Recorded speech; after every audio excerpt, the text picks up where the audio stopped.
Welcome, everybody. I'm really glad you're here. We are doing the Healer's Immune Tonics for cooking and drinks today.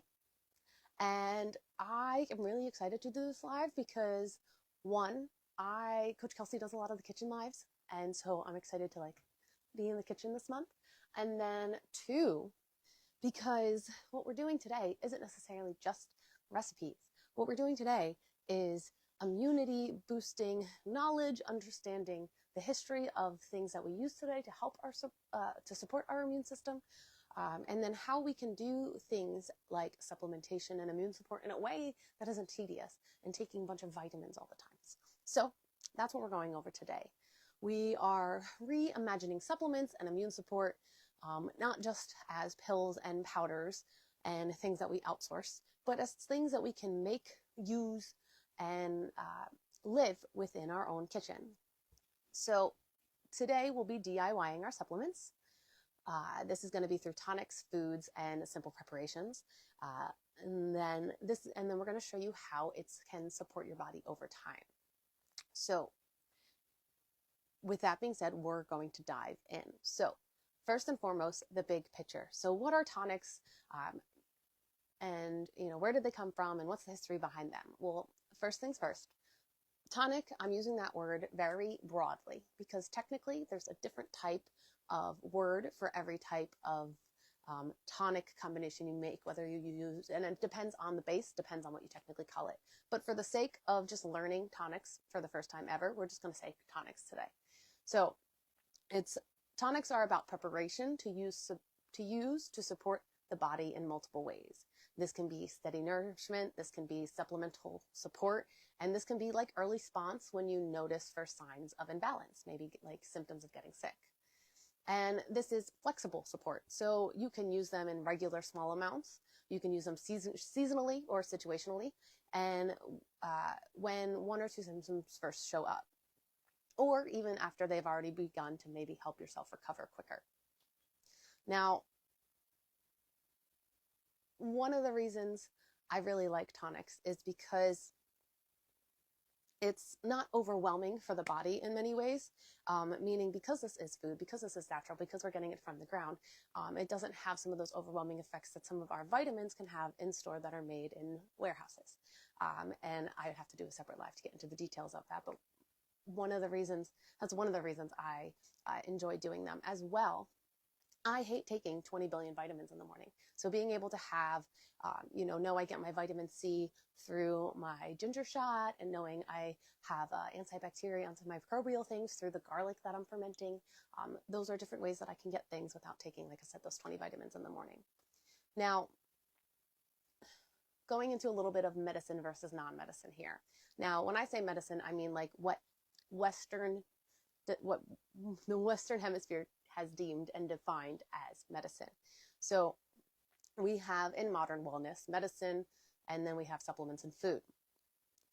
And while they're trying to make two separate things for this and make them in two separate categories, historically the lines have been much, much more blurred between the difference between medicine and food. So who decides what counts as medicine is often decided by regulation, industry, dosage form, and not necessarily how our bodies or how we experience it, which is very important because subjective data, how you feel about things, thoughts, feelings, tends to get swept under the rug, and objective data, numbers, counts, things of that nature, tend to be the focus. And it's really important that we don't lose that self-reflection, that self-awareness of how is this affecting my body? Is it benefiting me? Is it not benefiting me? Is it doing better than the vitamins? So on and so forth is where I'm getting with this.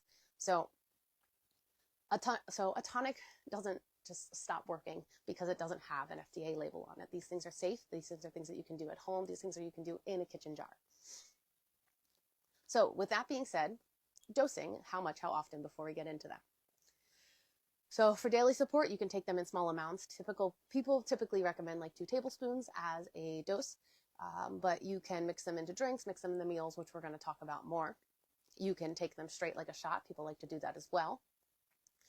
You can when I was saying before, like using them when you're finding you have symptoms or after you already get sick. So I like to tell people like these you can use in a very like when you would use a airborne or a vitamin C vitamin pack, things like that. Like when you go to the store because you're like, oh, I want to stop myself from getting sick, or maybe someone else is sick in your house. Those types of situations, that's when these things are good too. But also proactive prevention. So don't wait until you see the symptoms. Like you can be taking these, like the ginger shots I do every day, not just when I'm going to travel, which is that's how I started taking them. But now I take them every day. So why food-based support? Why does this work? Well, for most of human history, support for the body was delivered through food and drink.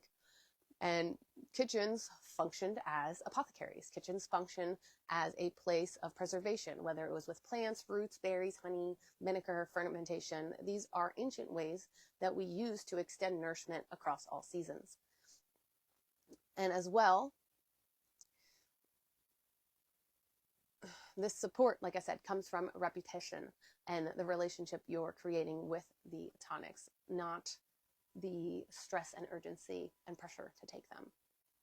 So with that being said, we have all the prerequisites. We are tonic experts. And now it's time to get into the 3 tonics we're talking about. So the first one I'm just going to talk about to you guys, and the second 2 I'm actually going to do with you because I need to re-up on mine anyway. So first off is fire cider. So fire cider is a apple cider vinegar infusion made with warming roots, citrus, and herbs. So the roots sometimes is horseradish, garlic, ginger, turmeric, things of that nature. Citrus can be oranges, herbs. Last time we made them, we put rosemary in them. A lot of people put jalapenos in them. All of them have different benefits that they're bringing to the table when we make this ultimate concoction. It's bold, it's bright, and it's traditionally used to support circulation, digestion, and overall body temperature warmth. The cultural roots of it, long before fire cider was called fire cider, came from Babylonians, Egyptians, Greeks, Romans, and Chinese history. And they combined the vinegars, the honey, the roots, and the warming plants to, like I said, support that digestion, circulation, and internal heat. Today, we've modernized this expression from the older tradition and have adapted it for our kitchens. And like I said, you can use it as a whole, like just pour it in a shot glass and take it when you take it, or you can dilute it. And in my opinion, it really shines in as a culinary ingredient, adding it to different things. So, for example, if you wanted to, we've done this before in our home, we took our apple cider vinegar after it fermented, the longer the better in my opinion, and we made a Dijon mustard dressing, so like a vinaigrette with it. So we used the fire cider, some oil, some Dijon mustard, and a sweetener, maybe honey or maple, and we made a little dressing out of it. And then you can use that for salads, grain bowls, roasted vegetables. It's the honey garlic, but like we used our honey garlic fermented, and we made glazed carrots with it and baked them. So that's what I'm talking about by implementing into your cooking. So that's about fire cider. From there, we have elderberry syrup. So elderberry syrup is a berry-based syrup traditionally used for seasonal support and antioxidants nourishment. In terms of the history of it, again, ancient Egyptians, Greeks, Romans, Anglo-Saxons, Vikings, and various indigenous tribes have used it as part of winter nourishment and respiratory support. In many traditions, that older trees were treated with respect, sometimes considered to be protective or sacred, and harvest only intentionally. And then we had modernized this practice, modernized the preservation practices, and have adapted it to daily kitchen life. And again, a lot of people like to take this one by spoonful, especially because it's very, very flavored. But you can prep it and put it into foods, which we'll get into in a second once I put mine together. So with that being said, so I usually get all of my different ingredients from either like an Apothecary or even like a Sprouts, Whole Foods, something like that. But it just so happens that the farmer's market that I go to prepped me with like a kit that I could just buy, which was really great. So if you ever want to try farmer's markets, those are really cool. So I have an elderberry syrup kit. Usually I just get everything, like I said, separately, but this one has organic elderberries, organic cloves, cinnamon sticks, and then instructions. So just add honey and water. So we're going to do this together. I got my honey. I had to run to Walmart for it, but we got it. Don't want to go to Walmart, but you got to do what you got to do. and we're going to get this thing run in. So it's very, very simple. Get my little instructions open. Oh, this is cute. I thought this would be cute to look at. All right, so for the proportions that I have specifically, we're going to do all the elderberries, 4 cups of water, 1 cup of honey, and then cinnamon sticks, cloves, gingers for added flavor and benefit. All right, so we're going to do that. Get the pot. Oh, and with this being said, the elderberry syrup has to come to a boil, where the garlic and honey does not. So I'm going to keep moving forward as we boil the water, and then we'll go back to it, kind of like a cooking show. There we go. And all right, so we're going to do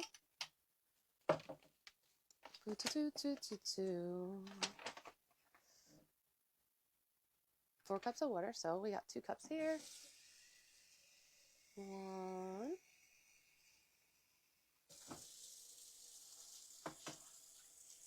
and 2.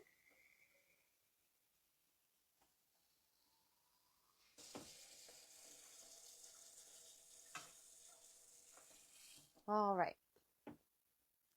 So we're just going to bring the elderberries in the water to a boil first, and we'll move on to the garlic and honey while we wait for that to come to a boil.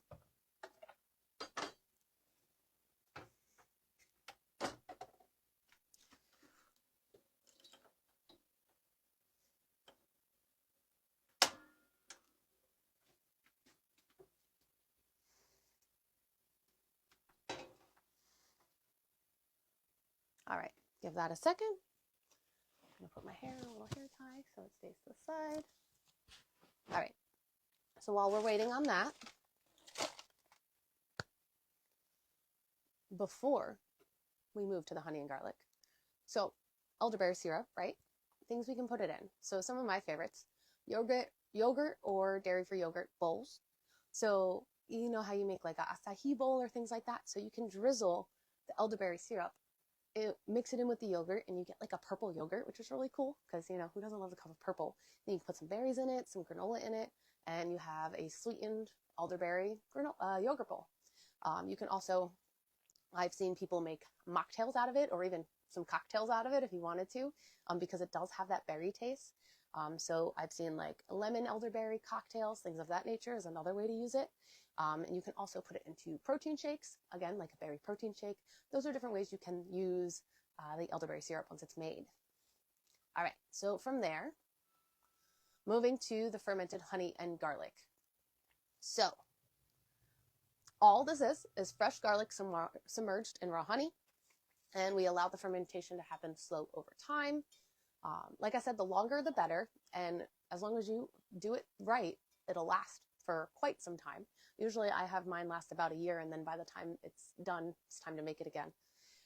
In ancient Egypt, garlic was valued for its vitality and strength, while honey was used as nourishment, preservation, and a carrier plant for preparations. Garlic appeared in early Chinese, Ayurvedic, and African food traditions as a warming, stimulating plant to use alongside meals. And the fermentation process, like I said, it softens the garlic and thins the honey, which creates something that's both flavorful, like putting in on glazed carrots, and functional, like helping your immune system. So, easy enough. So, I really do like peeling my own garlic and everything because I try to get things as close to whole foods as possible. But my family's coming to visit, so I had to be realistic with the time I had, which I thought was good because I can show you guys that you don't have to be as whole foods as you see and like as we daydream, you know? You can get some pre-peeled garlic and some honey, and then we're just gonna put it in a jar. So yes, do I want the garlic from scratch? Yes. Do I want it from the farmer's market? Yes. Do I want to peel it? Yes. But sometimes we don't have time for that, and so we have to make accommodations. So with that being said, I'm going to make sure that the jar I have is very, very dry because we don't want any water in our honey fermentation process. I'm even going to take a little fork with my paper towel Make sure I get all the edges. No water at all. I just cleaned this, that's why. I want to make sure it's dry. All right, that's everything. So then from there,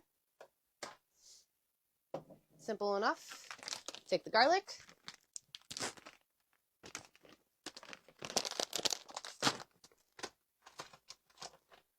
We're going to take the garlic and we're going to put it in the jar.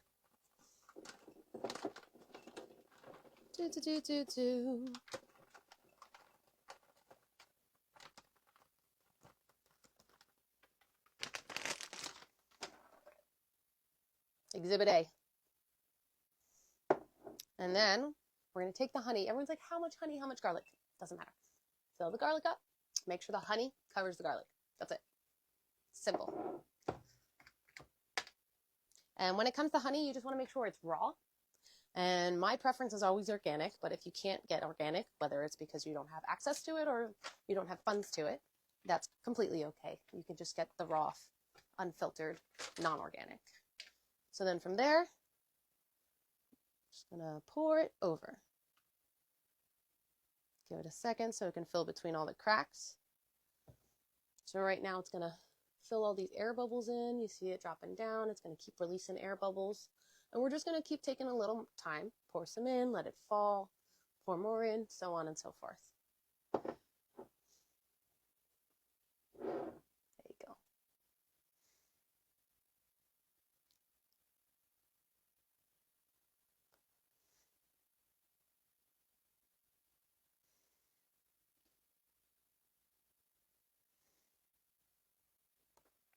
Give it a little second. You can move some of the honey around if you want to get some of the air bubbles out. We're also going to flip it over in a second, which I'll show you, but I'm waiting till I am absolutely done putting all the honey in there.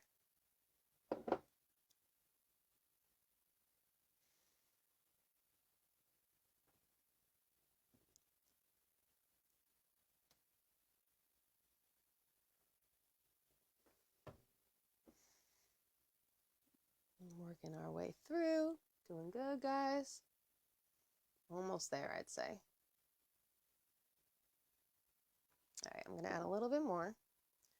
And then we're going to put the lid on and give it some flips.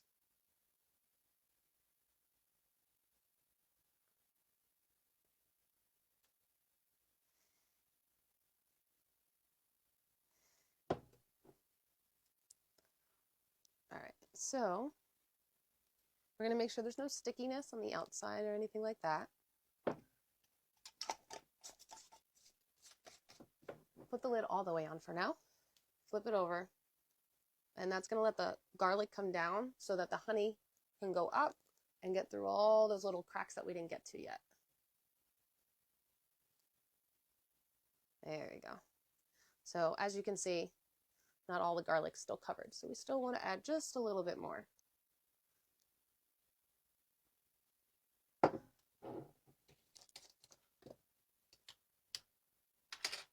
So we're going to add just a little bit more honey, and then we should be good with this one.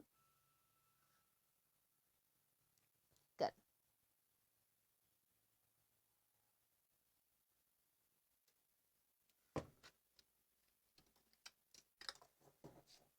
Okay, so we're going to put the lid on. We're going to flip it over, and you're going to leave it like this somewhere in the dark. So somewhere you keep like potatoes, garlic, that kind of stuff. You can do that. And what you're going to do is you're going to have to burp it.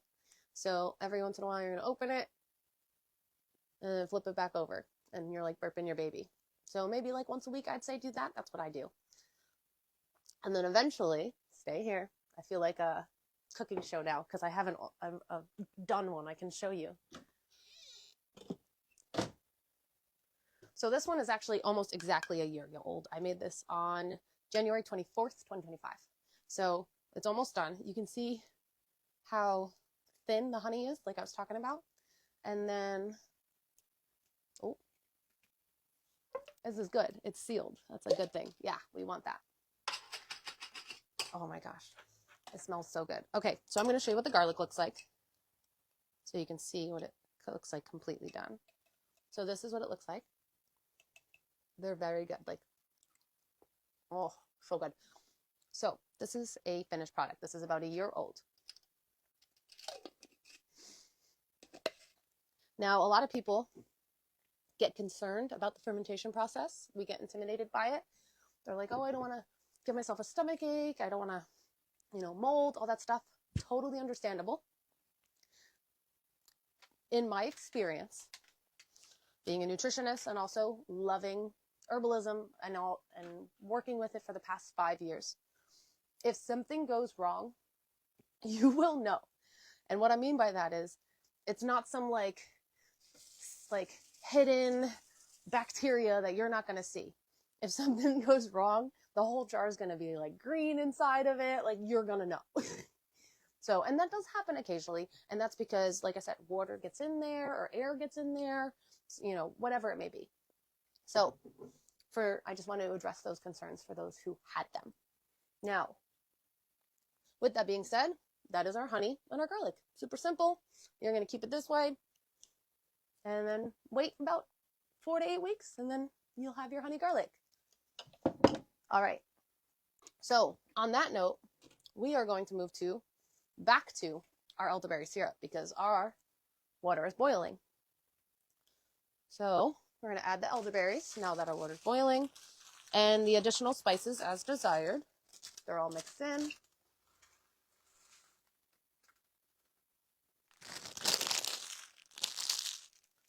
Okay.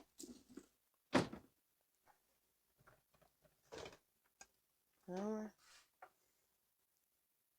you go. So we're going to bring the mixture to a boil, and then we're going to reduce heat and let simmer for 45 minutes. And I'm actually going to move the camera so you guys can see this a little better because it's super pretty. The berries are just so, yeah, I love it. We have some cinnamon sticks in there. We have some anise in there, some cloves. All right, so once it starts bubbling again, we're going to lower the heat and let it simmer. We got some bubbles working there. Oh, yeah, we're good. All right, so we're going to lower the heat. And from there, we're going to let it simmer. All right, leave that for you guys. Bring you back to me. Welcome back. So, with the elderberry, obviously we can't stay on here for 45 minutes while I simmer it. You're going to bring it to the boil, let it simmer for 45 minutes until the liquid is reduced to about half of what we started with, which was the 4 cups of water. We're going to remove it from heat, let it cool, strain the liquid through a fine mesh strainer. So that can be like a big one, or this thing is probably my favorite thing of all times. So if you want to get one of these, I use this stuff for everything. So you're going to strain it through a metal strainer after it cools down. From there, you're going to add the honey to the spices in the jar. So the same thing that we did with the garlic and the honey. So the only difference is we just have to boil it first for 45 minutes, let it sit, cool, strain, and then it's the same thing as the garlic and honey. So that is the information for our elderberry. Let me see if I have anything else I missed in telling you guys, because I love talking about this stuff with you. I think that's everything. All right, cool. So with that being said, all of the things that I'm talking about today, all 3 tonics, if you are a member and you're watching this, they are available in our app under the files, and it's called Healer's Apothecary, Immune Tonics and Recipe Pack.